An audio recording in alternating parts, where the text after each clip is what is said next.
श्री भवान्यै नमः।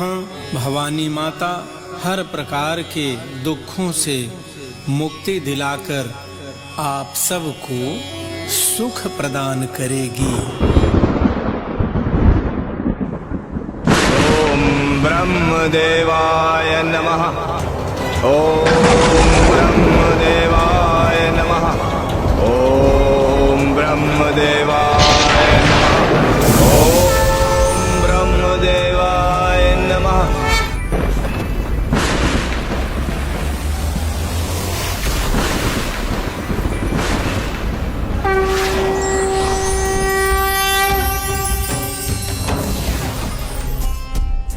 प्रणाम प्रभु। मैं तुम्हारी तपस्या से प्रसन्न हुआ। कहो, क्या वरदान चाहते हो? ब्रह्मदेव, आप मुझे अमृत का वरदान तो नहीं देंगे, ये ज्ञात है मुझे। इसलिए आप मुझे ये वरदान दीजिए कि मेरी मृत्यु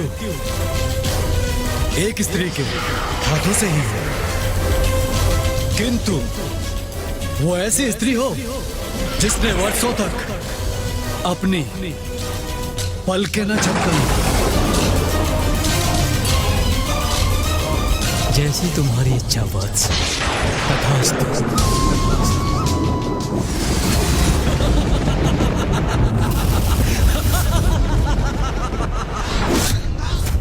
मैं दुर्गमासुर, ब्रह्मांड के सारे देवी देवताओं को पराजित करने वाला दुर्गमासुर, महाशक्तिशाली, महाज्ञानी, महापराक्रमी दुर्गमासुर हूँ मैं, जिसका अंत करना दुर्गम ही नहीं अपितु असंभव है।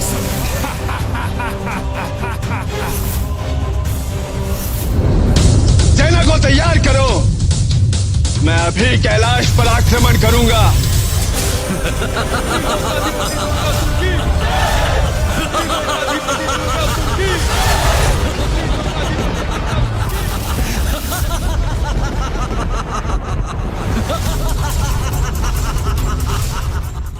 बताओ मुझे दुष्टों, कौन हो तुम? किसने भेजा है तुम्हें यहाँ? मैं कौन हूँ? मैं महायोद्धा रुरु पुत्र दुर्गमासुर हूँ। मैं दुर्गमासुर।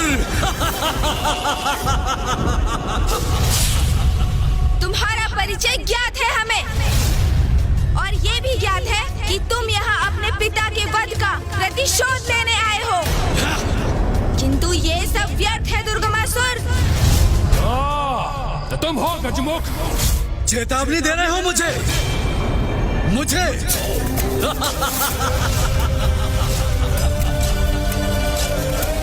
यदि मैं तुम्हारी चेतावनी पर ध्यान न दूं तो? यदि युद्ध चाहते हो तो वही करूंगा मैं, किंतु तुम्हें आगे कदापि नहीं जाने दूंगा।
अभी भी जीवित हूँ, किंतु अब तुम्हें तुम्हारी मृत्यु से कोई नहीं बचा सकता। शब्दों की इस क्रीड़ा में कोई रुचि नहीं है मुझे, इसीलिए अभी अपने एक ही बार से इसका वध कर इस युद्ध का भी अंत कर दूंगा मैं। दुर्गमासुर! दुर्गमासुर!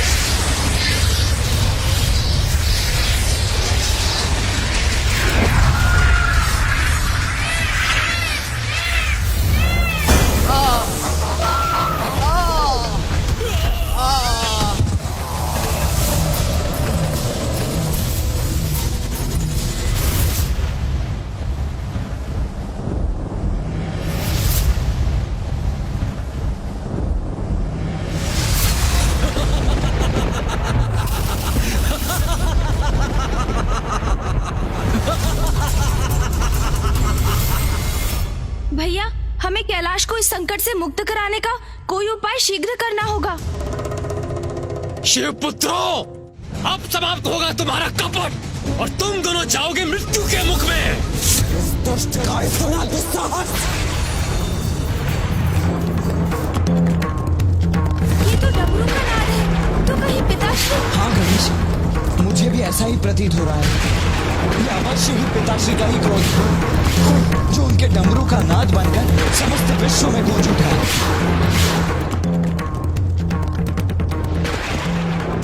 शांत हो जाइए स्वामी।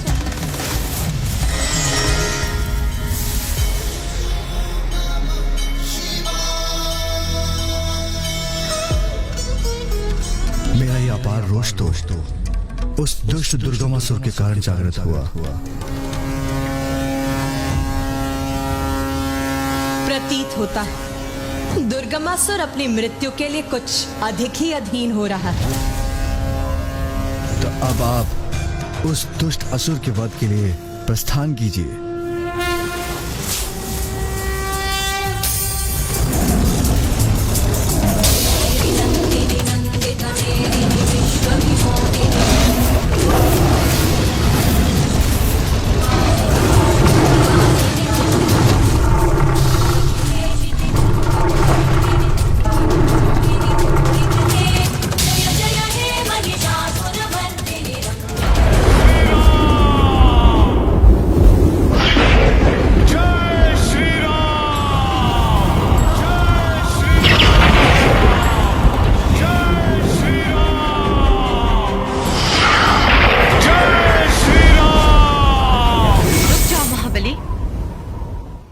मातेश्वरी, इसका वध तुम्हारे हाथों नहीं, मेरे हाथों होगा।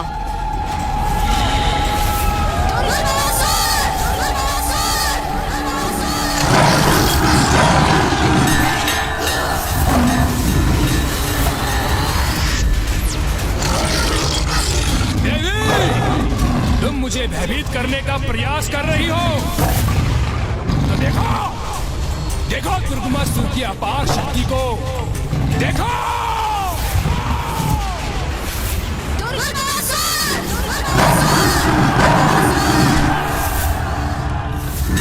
कहाँ है वो देवता? इतने पुरुषहीन हो गए वो? क्या उन देवताओं में एक भी पुरुष शेष नहीं जो एक तुच्छ नारी को युद्ध के लिए आगे कर दिया? मूर्ख, तुम्हारे समान पुरुष होने का ढोंग और दम नहीं करते देवता पुरुष। उन्हें इस बात का आभास होता है कि नारी ही अपने भिन्न रूपों में उनके जीवन में सामर्थ्य, शौर्य और पौरुष का आधार होती है। तुम्हारा अंत अत्यंत निकट है दुर्गमासुर। क्यों देवी, तुम्हें यह भी ज्ञात नहीं कि मेरा वध करने में सर्वथा असमर्थ रहोगी तुम? क्योंकि यहाँ कोई नहीं जिसने वर्षों तक अपनी पलकें न झपकाई हो। बहुत इच्छा थी ना तेरी एक नारी द्वारा अपना अंत करवाने की, जिसने वर्षों तक अपनी पलकें न झपकाई हो। तो लो देख देख, मैं विशालाक्षी अनंत काल तक बिना अपनी पलकें झपकाए रही, क्योंकि मैं दीर्घ अवधि अपलक अपने स्वामी महादेव का काशी लौटने की प्रतीक्षा कर रही थी। तो तुच्छ नारी पुकारता रहा ना जिसे, आज वही नारी तेरे अंत के उपरांत दुर्गा नाम से विख्यात होगी।